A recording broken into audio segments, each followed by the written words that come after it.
5장도 문제가 많습니다. 저압전기 설비. 자, 보죠. 1번입니다. 저압전로의 보호도체하고 중성선 접속 방식에 따른 분류에 해당되지 않는 거예요. 2021년 1회, 그죠? 보기, 제가 그냥 TC라고 적었는데, 이게 엉뚱한 보기를 하나 넣었는데, 보기까지 똑같이 나왔던 문제죠.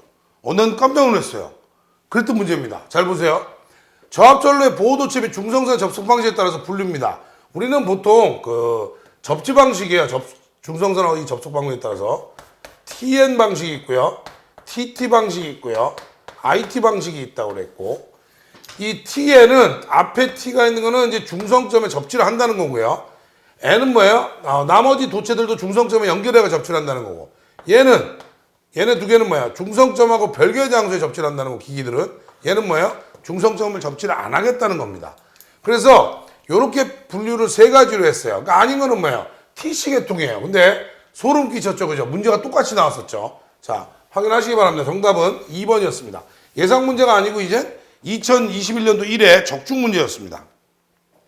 자, 두 번째요. 저압전로의 보호도체 및 중성선의 접촉 방식에 따라서 다음의 기호는 뭐냐 이거죠. 우리는 이제 이렇게 선로에 표시를 이렇게 한 경우, 가운데 동그라미 친 건 뭐야? 중성선이나 뉴트랄이죠? 직류 같은 데서는 중간도체, M이라고 표현했던 거고. 그 다음에 요거는 뭐야? 보호도체, 프로텍티버스. 자, 그 다음에 얘인데요. 얘하고 겸용으로 쓴 거야. 겸용도체라고 하죠. 그래서 PEN 뭐예요? 보호도체하고 플러스 중성선이 결합이 된 거예요. 그러면 여기서 보면 얘는 뭐예요? 지금 보호도체를 물어보고 있는 거죠. 정답은 3번이었습니다. 그림 잘 보고 하세요. 이제 앞으로는 이걸 기준으로. 세 번째입니다. TN 접지 계통의 일부분에서 PN 도체를 사용하고 중성선과 별도의 P 도체를 사용한대요. 자, TN 접지 계통은 딱 머릿속에 넣으시라 했어요. TN에 C가 있고 TN에 S가 있고 TN에 CS가 있는 거예요.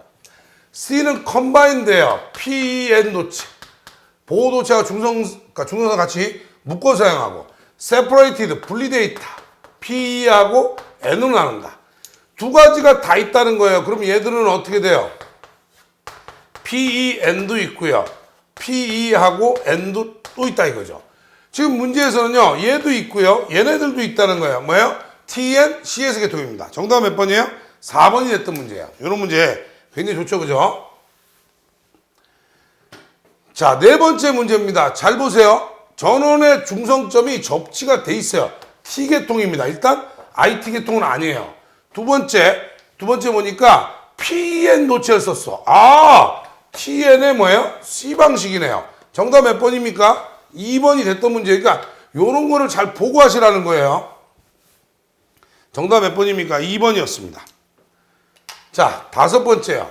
KEC죠? KSC, IEC를 합쳐서 KEC라고 한 건데 전원의 한 점은 접지한다. 전원의 한 점은 접지하고 그 다음에 설비의 도요선 노출 부분은 전원계통의 접지과 별도로 독립해서 한다. 또 T. 그렇죠? 그래서 TT 계통이 됩니다. 정답은 1번입니다. 여섯 번째요. 감전에 대한 보호에서 설비의 각 부분에서 하나 이상의 보호 대책은 외부 영향을 따라서 적용해야 되는데 적용 대상이 아닌 거예요. 감전 보호를 하는데 너무 말이 어려워요. 어떻게 하는 게 좋겠냐라는 거예요. 첫 번째는요. 전원을 자동 차단을 시킨다. 두 번째는요. 이중절연이나 강화된 절연을 한다. 세 번째는 뭐야? 특별저압을 쓰는 거예요. 특별저압은 뭐라 했습니까? 우리가 교류 50V, 직류 120V 이하의 굉장히 낮은 전압이었어요. 그래서 S의 ELV나 P의 ELV 정도를 사용하는 이런 방식이에요. 그런데 틀린 내용은 그럼 몇 번이에요? 3번인데 여러 개가 아니라 한 개 전기 사용기기에 대한 전기를 공급하기 위해서 전기적으로 뭐야? 분리해라. 한 개씩 따로 써라 이런 거야. 위험하니까. 정답 몇 번입니까? 3번이 됐던 문제입니다. 이런 문제는 좀 읽어보면 맞출 수 있는 문제죠. 7번째요. 전원의 자동 차단이라는 규정된 차단 시간 내에서 회로의 선도체 또는 설비의 전원을 자동 차단하는 겁니다. 잘 읽어보세요. 전원의 자동 차단이라는 것은 규정된 차단 시간이 있어야 되고요. 선도체나 설비의 전원을 자동으로 차단하는 거예요. 32A 분기 회로에 적용을 합니다. TN 계통에서는요. 이 32A 이하의 분기 회로가 제일 많은데 32A 이하의 분기 회로에서 쓸 때 우리가 얘기하는 교류 300V, 380V야. 그러면 어떻게 돼요? 230V를 넘고 전압이 몇 볼트입니까? 400V로 가면 이때는 교류하고 직류로 나눠서 간다고 했는데 교류는 얼마야? 0.2초. 직류는 0.4초 이내 자동 차단하라고 했어요. 잘 보세요. 지금 380이니까 여기에 들어갔던 거죠? 교류니까요. 얼마야? 0.2초가 답이 됩니다. 정답은 2번이었던 문제예요. 8번째입니다. 보세요. 교류 220이면 여기가 아니에요. 그러니까 220은 또 바뀌죠? 120에서 230까지로 오는 거죠. 왜? 우리가 쓰는 교류는 저압에 쓰는 건 보통 220하고 삼상 380V거든요. 단상 220, 삼상 380. 요 두 가지니까 요거에 대해서 대비를 하자는 거야. 그래서 교류는 0.4초고요. 직류의 경우에는 그렇죠? 120V니까 특별 저압을 약간 넘은 범위 정도예요. 그래서 얘들은 얼마야? 5초가 된다 이런 얘기야. 자, 그래서 여기서는요. 220은 얼마다? 0.4초가 됩니다. 정답은 3번이에요. 그죠? 요런 것들을 하나 정도씩은 확인해 두는 게 좋다.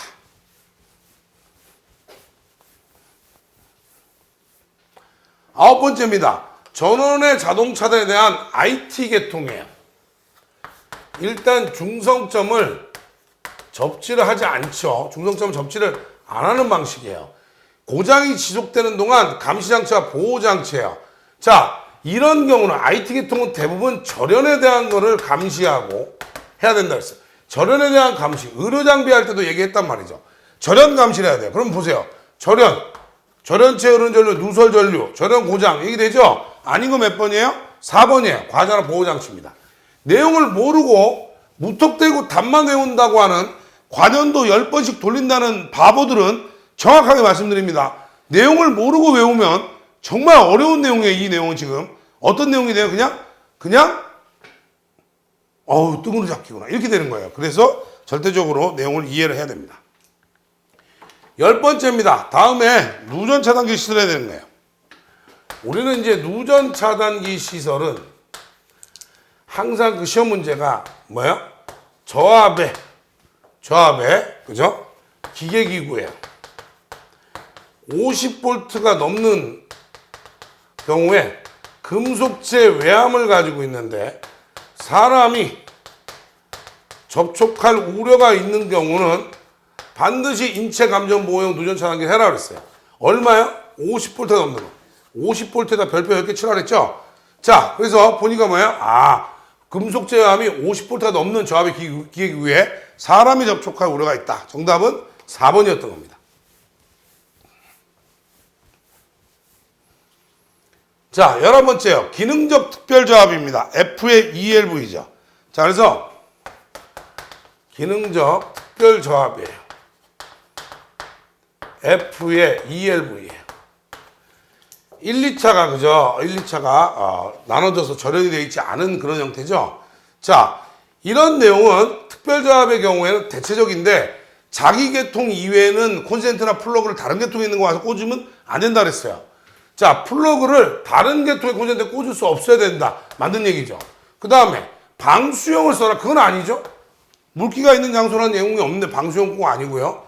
콘센트는 다른 계통의 플러그로 수용할 수 없어야 된다. 그렇죠? 자기 계통만 된다 그랬어요. 콘센트는 다 어디다? 보호도체에 연결한다. 좋죠. 정답 몇 번입니까? 2번입니다. 방수용을 쓰라는 내용은 없습니다. 과부하 보호장치의 설치 위치는 전로 중에 도체 허용 전류 값이 줄어드는 것으로 잘 보세요. 전류가요 50A 흘러오고 있었는데 분기가 돼가지고 25A씩 가요. 그러면 전류가 와서 최초에 줄어들었던 건 어디예요? 여기죠. 여기를 뭐라 그래요? 분기점이라고 하죠. 그래서 줄어드는 건 뭐다? 분기점이 되는 겁니다. 정답은 2번이었던 문제죠. 이론할 때 잘 들었으면요 충분히 이거는 뭐 다 그냥 웃으면서 갈 수 있는 그런 내용이에요. 13번째입니다. 분기회로의 보호장치라는데, 자 이제 분기회로 쪽으로 내려서 보호장치라는데 분기점에다가 하는 게 가장 좋은데 몇 미터까지 이동해서 여기다가 보호장치, 분기회로 보호장치를 할 수 있다는 거냐 이런 얘기예요. 몇 미터까지 갈 수 있다고요? 3미터까지 이용해서 갈 수 있다. 정답은 3번입니다. 예전보다 굉장히 심플해진 조항이에요. 자, 아주 다행스러운 겁니다. 예전에는 굉장히 복잡한 내용이 많았죠. 근데 이제 그런 내용이 없어졌다 이거죠. 자, 그 다음에 14번째입니다. 과부하 보호장치예요.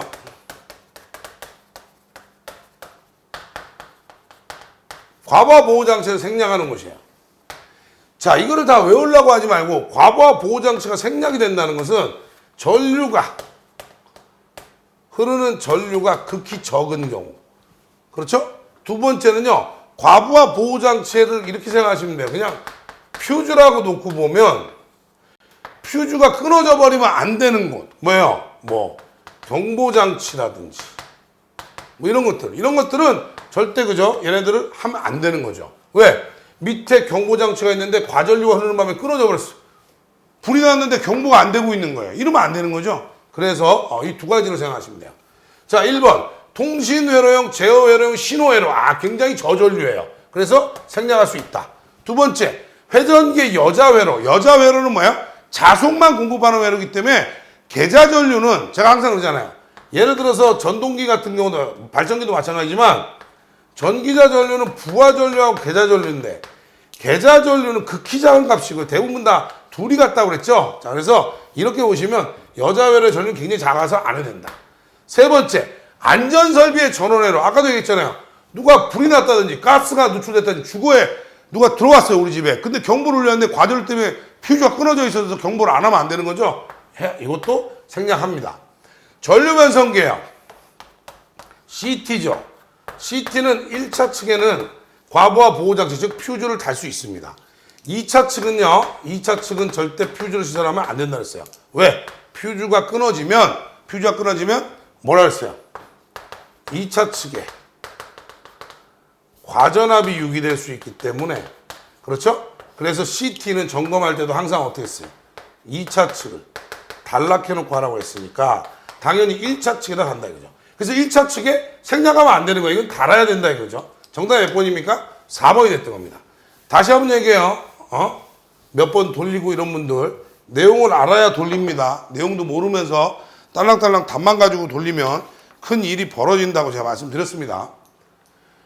15번이에요. 주택용으로 사용하는 전격전류 100A의 배선 차단기입니다. 자, 주택용이에요. 배선 차단기입니다. 배선 차단기는 두 가지밖에 없다 그랬어요.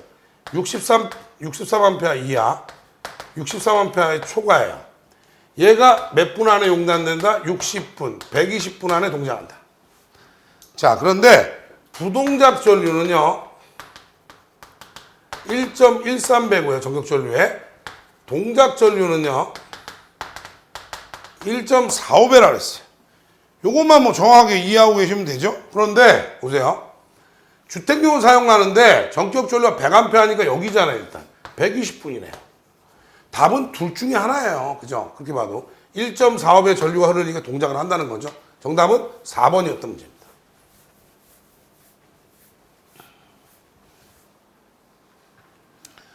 자, 그 다음에 수용가 설비의 인입구로부터 이 기기까지 전압 강화예요. 저압선이고 조명을 어떻게 되냐. 이거는 뭐였어요? 필기에는 이렇게 예상 문제였는데 빠져나갔는데 실기에서 그대로 다 나와버렸죠. 자, 그래서 전압 강화예요. 전압 강화는 어떻게 써요? 저압으로 수전하는 경우하고 고압 이상으로 수전하는 경우가 있었죠. 그래서 뭐예요? 조명하고 기타로 우리가 분류했어요. 그래서 3%, 6%, 5%, 8%로 했어요. 요거 채워 넣는 게 실기 문제였죠. 거기다 플러스 해가지고 이제 플러스해서 기동 중에 어떤 기기라든지 이런 거는 이거에 따르지 않을 수 있다. 그 얘기까지 다 붙여 나왔어요, 실기에. 여기서는요, 조합 수전인 경우에 조명은 몇 프로다? 3%입니다. 2번이 답이에요. 이거는 이제는 다 외우고 있어야 됩니다, 기본적으로. 그러니까 맨날 그래. 실기할 때 뭐, KC 예상 문제 뭐 맨날 얘기하는데, 필기 예상 문제를 열심히 보라고 우선은 그렇게 말씀드렸던 겁니다. 자, 절연물의 허용 온도가 XLP, 가격 폴리에틸렌은 몇 도냐 했어요. PVC 계열, 그죠? 열 가소성하고요. 그 다음에 XLP처럼 열 경화성이에요. 자, 무슨 얘기냐면 열 가소성은 열을 가하면 변형이 온다는 거예요. 열 경화성은 열을 가해도 변형이 없어요. 얘는 70도, 얘는 90도예요. 전력공학 할 때 배웠습니다. 폴리에틸렌을 썼더니 이게 열에 약해가지고 열을 받으면 어떻게 돼요? 변형이 오니까 이 분자 구조를 바꿔서 크로스 링크드, 즉 뭐야? 분자 구조를 이게 격자 구조로 나가지고 열을 받아도 이 격자 구조가 깨지지 않는, 즉 케이블이 그죠? 이렇게 변형이 오지 않는 이런 케이블을 뭐란다? XLP 절연체를 가교 폴리에틸렌이라고 했습니다. 정답 몇 번이에요? 2번입니다. 크로스 링크드 폴리에틸렌이죠? 예. 자, 저압의 옥내 직류선 전기 설비를 한답니다. 저압의 옥내 직류 전기 설비를 합니다. 예전에는 법규가요, 양도체, 음도체 했는데 지금은 바뀌었죠. 즉, 저압 옥내 직류 전기 설비는 감전에 대한 보호를 해야 되고요. 이런 경우에 접지를 하면 직류식 전기 설비에다가 옥내에다가 접지하면 뭐야? 전기 부식에 대해서 신경을 써라 이렇게 말씀드렸어요. 여기서는 직류 전기 설비를 하는 경우는 뭐다? 감전에 유의해라 이런 얘기입니다. 정답은 1번이에요.